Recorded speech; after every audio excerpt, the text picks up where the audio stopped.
I left the United Kingdom because I owed £43,000 to a tax authority that had stopped accepting my calls and started sending letters with red ink across the top.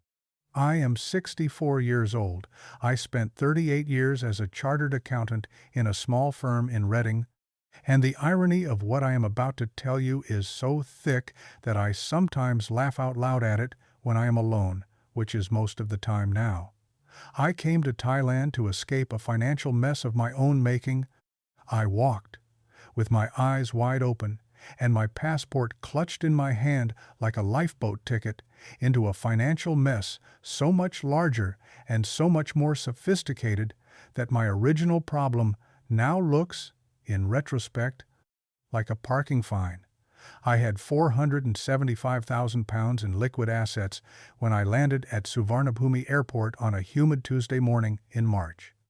Within 22 months, a woman I had married, a woman I had trusted, a woman whose name was on a marriage certificate I had signed without reading the Thai version properly, had used those assets and the legal architecture of our union to file a bankruptcy that swallowed everything I owned and left me, a former accountant, unable to explain to a Thai magistrate how I had failed to notice. I want to tell you how this happened. Not because I think it makes me look good, because it does not, but because I am 64 and I am starting again with £11,000 and a one-way ticket I have not yet booked, and if telling this story stops one other man from doing what I did, then perhaps the next 20 years of my life will have a small purpose attached to them. You have to understand the position I was in before any of this started, because people who hear the story afterwards always ask the same question. They ask why a man with my background, a man who literally read balance sheets for a living, would not have spotted what was happening. It is a fair question, and I have asked myself the same thing on more nights than I can count, lying in a rented room in a guest house in Nonthaburi, listening to a ceiling fan that needed oiling. The answer is not a satisfying one. The answer is that when you have spent your career being the careful one, the sensible one, the one who tells other people not to be foolish with their money, you carry around a private belief that you are immune to the kind of mistakes you spend all day correcting. I had that belief. I had it strongly. I thought my profession was a kind of armor. It was not. It was a costume, and underneath it was a man who had been alone for 9 years since his first wife left him, who had watched his pension shrink during a divorce settlement, who had taken on private clients to top up his income and had then foolishly declared some of those earnings late and incorrectly, and who had ended up with a tax bill that grew teeth every month it sat unpaid. By the autumn of 2023, I was going to bed at 9:30 with a bottle of supermarket wine and waking up at 4 in the morning to stare at the ceiling and add up numbers in my head. I needed a way out. Thailand was the way out. Or so I told myself, with a confidence I had not earned and would shortly pay for. I had been to Thailand once before, in 2018, on a 2-week holiday with a colleague from the firm. We had stayed in a hotel near the Chao Phraya River, and I remembered 3 things from that trip with a clarity that survived the next 5 years intact. I remembered the way the light fell across the water at 6 in the evening, gold turning to copper, turning to something softer that I had no word for. I remembered eating a bowl of boat noodles at a stall under a flyover and thinking, with absolute conviction, that this was the best thing I had ever put in my mouth. And I remembered the smile of a woman who had served me a coffee in a small cafe in Ari, a smile that had been entirely professional and that I had carried home with me as if it had been something more. I am telling you this because I want you to understand that I had built up, over those 5 years, a private mythology about Thailand that had very little to do with Thailand and a great deal to do with what I needed Thailand to be. I needed it to be a place where I could become someone different. A man who was not buried under brown envelopes from Her Majesty's Revenue and Customs. A man who could still, at 64, be looked at by a woman with something other than pity. I needed that, and I had constructed an entire country in my head to provide it. The actual country, when I returned to it in 2024, was a different proposition entirely. It did not care about my mythology. It had its own. I met the woman I am going to call by a pseudonym, because even now, even after everything, I cannot quite bring myself to write her real name down. I will call her Kofida, because that was the name on the first set of documents I signed before I learned that her actual legal name was something different, and that the name I had married was a name she had used on official paperwork for less than 3 years before our wedding. We met in the lobby of a serviced apartment building in Sukhumvit Soi 22, where I had taken a 1-month rental while I worked out my next move. She was 29 years old. She was sitting in the lobby cafe with a laptop open in front of her, drinking what I later learned was an iced Americano with an extra shot, and she was reading what appeared, when I looked closer some weeks later, to be a Thai language textbook on insolvency procedure. She looked up, she smiled, she said, in English that was much better than my Thai, that I looked lost. I said I was. She said that lost people were her speciality. I laughed. I should have run. There is no version of this story where I run. There is only the version where I sit down opposite her and order a coffee I did not want, and listen to her talk about her job at a small law firm in ASOC, where she worked as a paralegal, where she specialized, she said, in helping ordinary people who had got themselves into financial trouble. I told her, with a candor I would later regret with every fiber of my being, that I knew something about financial trouble. She tilted her head. She said, very softly, in a tone that I mistook for sympathy, that perhaps I had come to the right place. The first 3 weeks were what I now understand was the assessment period, although at the time I thought it was a courtship.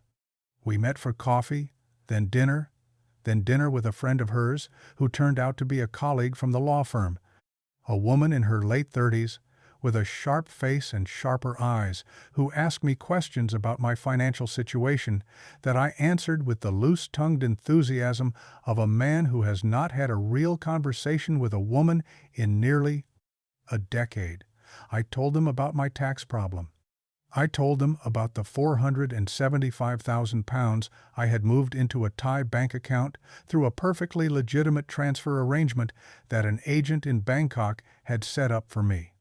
I told them about my pension, which was modest but secure. I told them I had no children, no surviving parents, and only one sister who had stopped speaking to me after the divorce.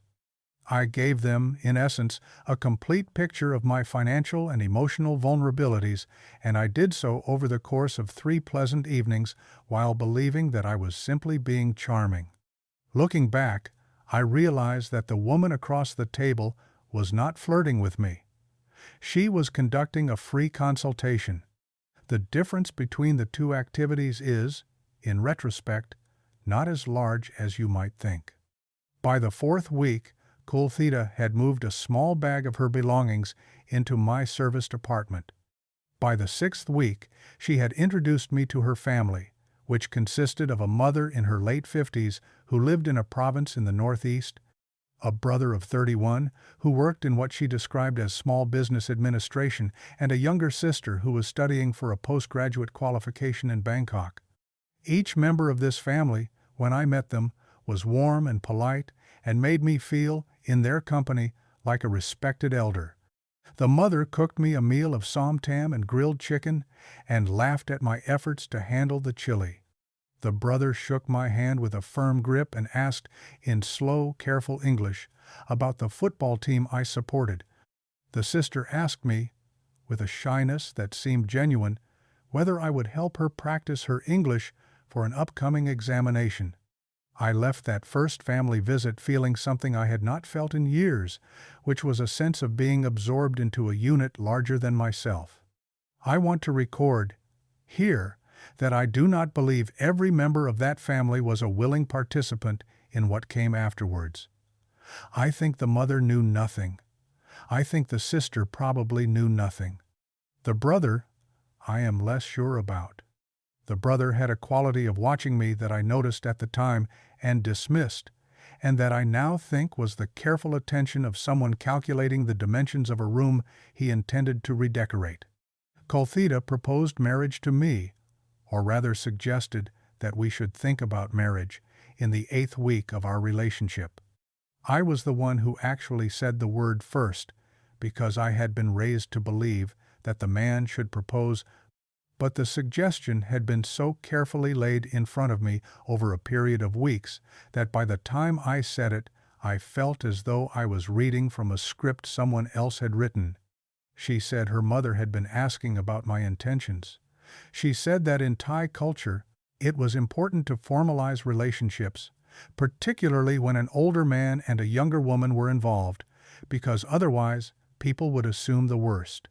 She said that her brother had mentioned, gently, that there was an opportunity to buy a small house in Nonthaburi that would suit us, but that property purchases by foreigners were complicated, and that if we were married, it would be much simpler because the house could be in her name, with my financial contribution recognized through a usufruct arrangement, which she would explain to me later. I asked her whether she loved me. She said yes. I believed her. I believed her with the desperate, willed conviction of a man who had just spent 9 years sleeping alone and who was being told at 64 that he was wanted. I would have believed her if she had told me the moon was a piece of cheese. I almost did believe several things that were equivalent to that in the months that followed. The first micro-investment, as I now know it should be called, was 48,000 baht, about 1,100 pounds at the exchange rate then prevailing. The brother needed it for an emergency repair to a vehicle he used for what Kofida described as his delivery business. I gave it gladly. I felt proud to give it. I gave it in cash, in a brown envelope, at a family dinner in a small restaurant in Latfrau, and the brother shook my hand and called me Phi, which means older brother, and the mother put her hand on my arm and said something to Kofida in Thai that she translated for me as a blessing. I noticed, even then, that the translation was extremely brief for what had been a fairly long sentence. I noticed it. I filed the noticing away. I have, since then, opened that file many times and stared at it, wondering what I would have done if I had asked her to repeat what her mother had actually said. Probably nothing different. The path I was walking down had no exits I was capable of taking. The architecture of the trap was already 3/4 built, and I was the man inside the building, looking at the walls and admiring the wallpaper. We were married on a date in late June at a district office in Bangkok, with a small ceremony at a temple the following weekend that involved monks and a say-sin string and a great deal of kneeling that hurt my knees. The marriage certificate was produced in 2 languages, Thai and English, and I read the English version carefully and signed it without hesitation. I did not read the Thai version with any care at all, because I could not read Thai, and Kofida assured me that the 2 versions were identical in meaning. I now know, having paid a translator 3,000 baht 2 weeks ago to go through it again, that the 2 versions were not identical in meaning. They were almost identical. The almost was the difference. The Thai version contained a clause about marital property that, under Thai law, established a default presumption of joint ownership and joint liability for debts incurred during the marriage by either party. The English version mentioned this in a way that was, the translator explained to me carefully, technically accurate but considerably softer in its implications. I had signed both. The signature on the Thai version was the one that mattered in any Thai court. I did not understand this at the time. I understand it now, with a completeness that wakes me up at 4 a.m. The house in Nonthaburi was purchased in September. The price was 8,200,000 baht, which was approximately £190,000 at that exchange rate. I transferred the money from my Thai account to a lawyer's escrow account that Kofida had recommended, an arrangement that she said was standard. The lawyer was Thai, his English was good, and he explained to me that as a foreigner I could not own land in Thailand, but that I could enter into a usufruct agreement that gave me the right to live in and use the property for the rest of my life, regardless of whether the marriage continued. He produced documents. I read them. They appeared to say what he had said they would say. I signed them. I learned 11 months later that the usufruct had been registered with a clause that allowed it to be terminated by mutual agreement of the parties, and that a separate document, signed at the same time and which I had signed without realizing what it was, constituted a notarized statement of mutual agreement to terminate the usufruct in the event of certain financial circumstances. The certain financial circumstances were defined in the document with a precision that, when I finally read the translation, made me want to be physically sick. They were defined as bankruptcy proceedings initiated by either spouse against the marital estate. I want to pause here because I am aware that I am beginning to sound like a man laying out the case for the prosecution, and that is not quite what I am trying to do. I am trying to tell you what happened in the order it happened to me, which is not the same as the order in which I now understand it. At the time, in that September and October and November of 2024, I was a happy man. I had a wife, I had a house, I thought, a future.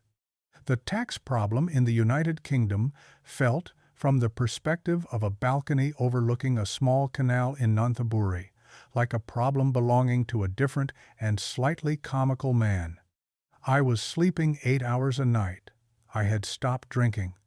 I had taken up walking in the mornings along the canal with Kofida, who would hold my hand and tell me about her colleagues at the law firm, the dramas and personalities and minor injustices of office life, and I would listen and nod and feel with the simple gratitude of a man who has been lonely for too long that I had finally arrived somewhere I belonged.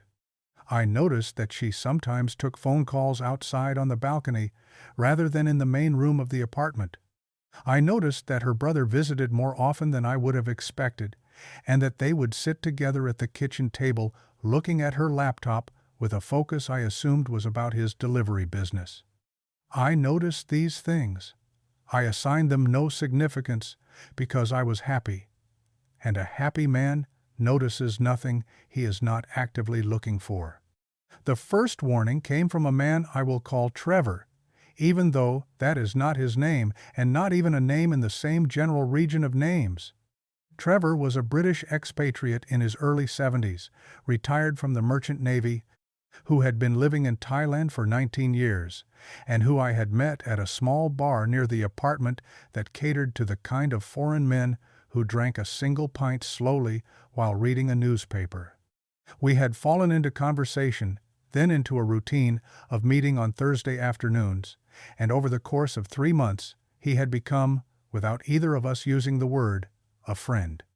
In late November, Trevor asked me, with a directness I now think I should have valued more at the time, whether I had registered the property purchase with my embassy, and whether I had retained an independent lawyer rather than the lawyer Kofida had recommended. I had not done either. I told him so. He said, choosing his words with the care of a man who had given this particular piece of advice before and had it ignored, that he had seen this story play out a number of times in the years he had been in Thailand, and that the pattern was very consistent. He said, and I remember this exactly, that the women involved were not always doing it deliberately at first, but that the families around them sometimes were. He said that the legal system in Thailand was perfectly fair to foreigners on paper, but that on paper and in practice were two different countries. He said that I should, at the very minimum, get a second lawyer to look at the documents I had signed, and that I should do so this week, not next month. I thanked him. I told him I would. I did not. I told Kofida about the conversation that evening, lightly, as a kind of amusing thing that an older British man had said, and she laughed and said that Trevor was a kind man, but that he had been hurt himself in a divorce many years ago and that he saw shadows where there were none. I accepted this explanation. It was easier than the alternative, which would have required me to do something. I have learned, very late in life, that the human capacity for accepting easier explanations is essentially infinite, and that this capacity is the single most expensive thing a person can carry around inside themselves. The drain began in earnest in December. The brother had a problem with his delivery business. A vehicle had been impounded due to a paperwork irregularity. He needed 200,000 baht to resolve the situation. I gave it. The mother needed an operation. Nothing too serious, Kofida explained, but something to do with her gallbladder that would be much better treated privately than in a public hospital. The cost was 350,000 baht. I gave it. The sister had a fee for an academic program that her scholarship had unexpectedly not covered. The cost was 85,000 baht. I gave it. Each of these payments was made in cash, withdrawn from my Thai account, handed over with appropriate ceremony, and accompanied by genuine and apparent gratitude from the family member receiving it. Each of them was, I later established by examining the bank records of the family members, deposited within 24 hours into accounts that did not correspond to the stated purpose of the loan. The brother's vehicle was not impounded and never had been. The mother had no gallbladder operation. The sister's scholarship covered her fees in full. I established these facts much later, sitting in a small office in Bangkok with a lawyer I am now paying by the hour, and the lawyer asked me, with a kind of professional fascination, whether I had ever asked for receipts. I said I had not. He nodded. He wrote something in his notebook. He did not say what he was thinking, but I knew what he was thinking because I was thinking it too. In January, Kofida began to behave differently. She was less affectionate. She took her phone calls in the bedroom now, with the door closed. She bought a new car, a small Honda, and when I asked her about the financing, she said that her firm had given her a bonus and that her brother had helped her arrange a loan on favorable terms. I did not see the paperwork on this car. I did not ask to. I think I did not ask to because I already half knew that I would not like the answer, and I had been building, by this point, a considerable internal architecture for not knowing things I did not want to know. She also began, in January, to suggest that I should think about consolidating my remaining liquid assets into a Thai investment vehicle that her firm could administer. The argument she made was a sensible one on the surface. I had approximately 270,000 pounds left in my Thai account, the balance having been spent on the house, the family loans, our living expenses, and the legal fees associated with various small matters that had accumulated. The Thai banking system, she pointed out, was paying low interest on deposits, and there were investment products available through her firm that were considerably more attractive. She brought home brochures. I read them. They appeared legitimate. I asked her, once, whether I should have an independent lawyer review them. She said, with a sweetness that I now recognize as the most dangerous register in her entire vocal range, that of course I should if I wanted to, but that it would be a waste of money since her firm would be the one administering the investment and she trusted them completely. I did not engage an independent lawyer. I signed the documents she put in front of me. The signing took place in her firm's office in ASOC with 2 witnesses present, and the documents transferred administrative control of approximately 240,000 pounds into an arrangement whose precise legal nature I did not, at the time, fully understand. I retained beneficial ownership. The administrative control was nominally a service relationship. The fine print, which I read but did not fully grasp, established that the administrative entity could, in certain defined circumstances relating to the financial circumstances of either spouse, treat the assets as part of a marital estate for the purposes of any insolvency proceedings. I had now placed every significant asset I owned within reach of a legal mechanism whose handle was held by my wife. The discovery did not happen in a single moment. It happened in 3 stages over a period of 9 days in late February of this year, and I want to describe them precisely because the pace of a discovery like this is not what films suggest. It is not a sudden revelation followed by appropriate cinematic emotion. It is a slow and humiliating accumulation of small facts that you keep refusing to add together until the addition is performed for you by a man in a uniform. The first stage was a telephone call from a bank manager I had never met, calling me directly on my mobile, informing me that there was an irregularity on an account associated with my name and asking whether I could come into the branch. I went. I sat across from him. He produced a series of statements. The statements showed that an account had been opened in my name, using my passport details, which had recorded a series of credit transactions over the preceding 8 months, totaling approximately 2.1 million baht. I did not recognize the account. I told him so. He looked at me with the careful neutrality of a man who has had this conversation before and knows that it will not end well for the person opposite him. He asked whether my wife had access to my passport details. I said she had, because she had needed them for various administrative purposes. He nodded. He said that I might wish to consult a lawyer. I left the bank in a state I cannot accurately describe, walked 3 blocks to a coffee shop, sat down, and stared at a glass of water for 40 minutes without drinking any of it. The fan in the coffee shop made a clicking sound, a small regular click every 2 or 3 seconds, and I remember thinking, with an absurd clarity, that the fan needed oiling and that someone should tell the owner. I have no idea why I remember the fan.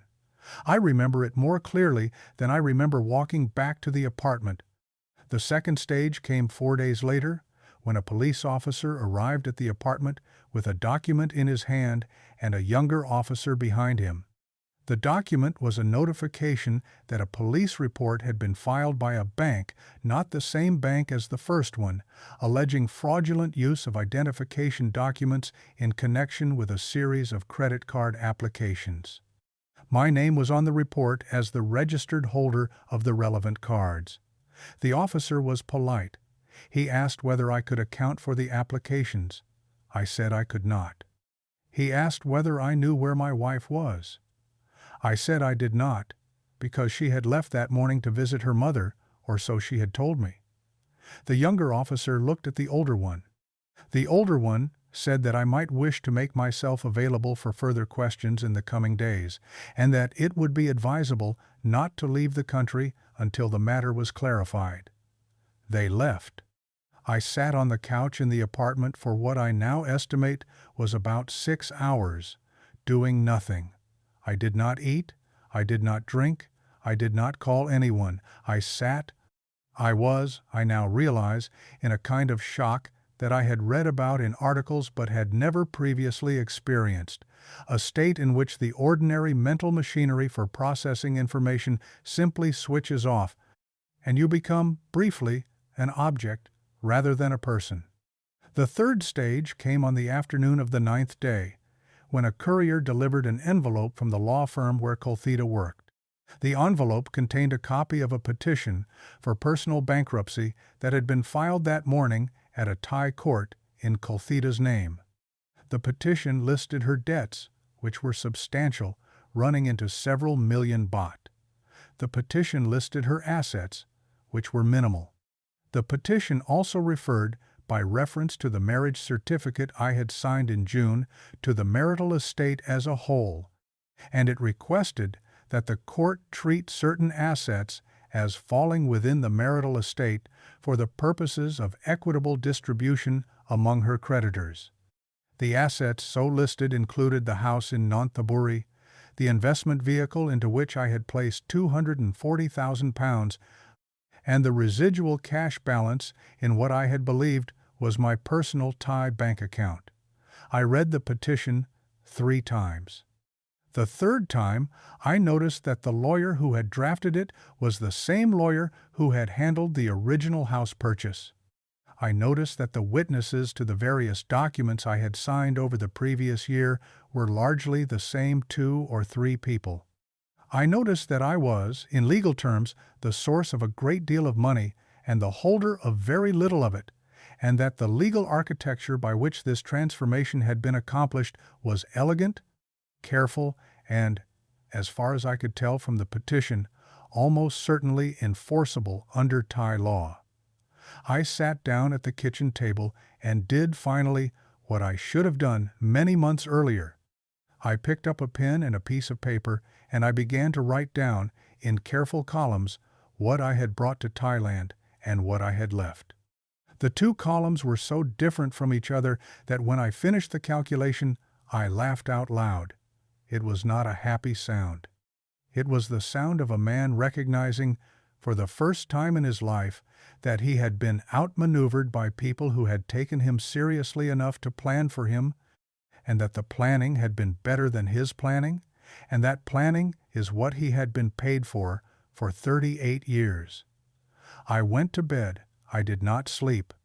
The fan in the bedroom made the same clicking noise as the fan in the coffee shop, which was the noise that, for the rest of my life, will mean to me the moment I understood I had lost. Kofida did not return to the apartment that evening, or the next evening, or any evening after that. I learned, through Trevor, who learned it through a network of expatriate gossip that I had previously dismissed as nonsense, that she had moved into a condominium in a different part of Bangkok, that her brother was living with her, and that the brother's delivery business had recently expanded into the operation of a small bar. The bar, Trevor told me, was registered to a holding company whose director was the brother and whose principal shareholder was a person whose name I did not recognize but whom Trevor's contacts believed to be a cousin of Kofida. I went to a lawyer. The lawyer was British, recommended by Trevor, and he sat across from me in his small office near ASOC and listened to my story for 2 hours without interrupting. When I finished, he said that he could fight the bankruptcy proceedings and that I might be able to recover a portion of my assets, but that the legal costs would be substantial. The time frame would be in the range of 2 to 4 years, and the probability of full recovery was, in his honest professional opinion, quite low. The documents I had signed were, technically, valid. The defense would have to be based on misrepresentation and fraud, which were provable in principle but expensive to prove in practice. He asked me how much I had left. I told him. He did the arithmetic in his head and said, with a kindness I did not expect from a lawyer, that he would not take the case because it would cost me more to fight than I had any reasonable chance of recovering, and that as a fellow human being, he was advising me to consider what he called a strategic withdrawal. I asked him what that meant. He said it meant going home.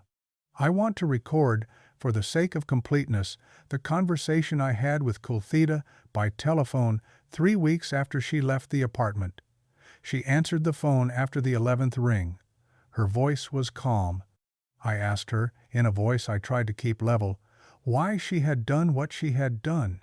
She said, in English, that was slower and more careful than the English she had spoken to me when we lived together, that I did not understand Thai culture, and that her family had needed help, and that I had been generous, and that I should be proud of having been generous, and that what was happening now was, in her phrase, a normal legal procedure that I should not take personally. I said that I did take it personally. She said that this was my problem and not hers. I asked her whether she had ever loved me. She paused for what I think was about 4 seconds. Although it felt longer, And she said that love was a Western concept, and that in Thailand the important things were family and obligation, and that I had been a good husband within the limits of what a foreign husband could be, and that I should remember the good times. She said this without sarcasm, as far as I could tell. She said it as if she were reading from a manual on how to conclude a business relationship politely. I hung up. I poured myself a glass of water. I did not call her again.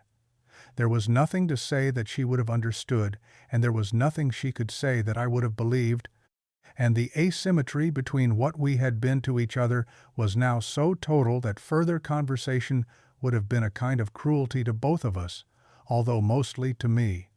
I am writing this in a guest house in Nonthaburi, 3 blocks from the house I no longer own.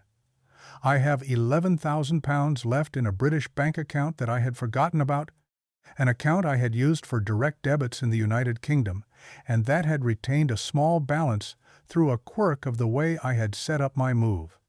I have a return flight that I have not yet booked because I am still required to make myself available to the Thai authorities in connection with the police report regarding the credit cards, a report that has, I am told by a new lawyer I am paying in cash, a reasonable chance of being dismissed once the bankruptcy proceedings clarify the underlying circumstances, but which still requires my physical presence for several more weeks. I am 64 years old. I am in better physical health than I was when I arrived, because I walked every morning for a year, but I am in considerably worse mental health because I have not slept properly in 8 weeks, and because I cannot stop running through, in my head, the long sequence of small decisions that brought me to this room. I have learned, very slowly and very expensively, several things that I want to set down here, not because I think they will be original, but because I want them to exist somewhere in writing where I can look at them again when I am tempted to forget them. I have learned that the rules in Thailand are not different from the rules anywhere else, and that the people who told me they were different were telling me something they wanted me to believe rather than something that was true. I have learned that an accountant's training is no protection against the desire to be loved, and that the desire to be loved is a stronger force than any spreadsheet. I have learned that when a stranger tells you, in a coffee shop, that lost people are her speciality, you should treat that as a statement of fact and act accordingly, rather than as a metaphor. I have learned that family in Thailand can mean exactly what it means in the United Kingdom, which is a group of people who love each other unconditionally, but that it can also mean something else entirely, which is a working unit with division of labor and clear targets, and that distinguishing between the two requires more time and more independent advice than I gave the matter. I have learned that documents written in a language you do not read should be read aloud to you in your own language by a person you have hired, and not by a person who is asking you to sign them. If you are a man my age, or younger, and you are reading this because you are thinking of doing something similar to what I did, I want to ask you to do 3 small things before you do anything else. I want you to stop and to write down on a piece of paper the total of every liquid asset you own. I want you to imagine that figure being reduced to a number that would not cover the cost of a 1-bedroom flat in your hometown. I want you to ask yourself whether the woman you are thinking of would still be in your life if that number were the actual number, and I want you to answer the question honestly, even if the answer hurts. If the answer is yes, then perhaps you have found something rare, and perhaps you should still proceed with the kind of caution I did not exercise. If the answer is no, or if the answer is that you do not know, then I am asking you, as one foolish man speaking to another who has not yet been foolish in the same way, to reconsider. I am not asking you to be cynical. I am asking you to be careful. I was not careful. I was, instead, a man who had built a small mythology around a country he barely understood, and who had used that mythology to ignore every warning he was given, and who is now sitting in a guest house with a fan that needs oiling, writing down what he learned, in the hope that the writing will make some small portion of the loss into something other than waste. I do not know what happens next. I will book the flight when I am allowed to. I will sleep on my sister's couch in Coventry, if she will have me, and I will look for a small job, and I will try to forget the sound of a clicking ceiling fan. I do not think I will succeed in forgetting. I think the fan will be with me for the rest of my life, the way certain sounds attach themselves to certain understandings and cannot be separated from them afterwards. I think that is, in the end, what I came home with. A sound, a piece of paper with 2 columns on it, and the knowledge that I am 64 years old and starting again from a position lower than the one I started from at 22, with the only consolation being that I am, at least, finally telling the truth to myself about what has happened. The truth is the cheapest thing I now own. It is also, by some margin, the most expensive thing I have ever bought.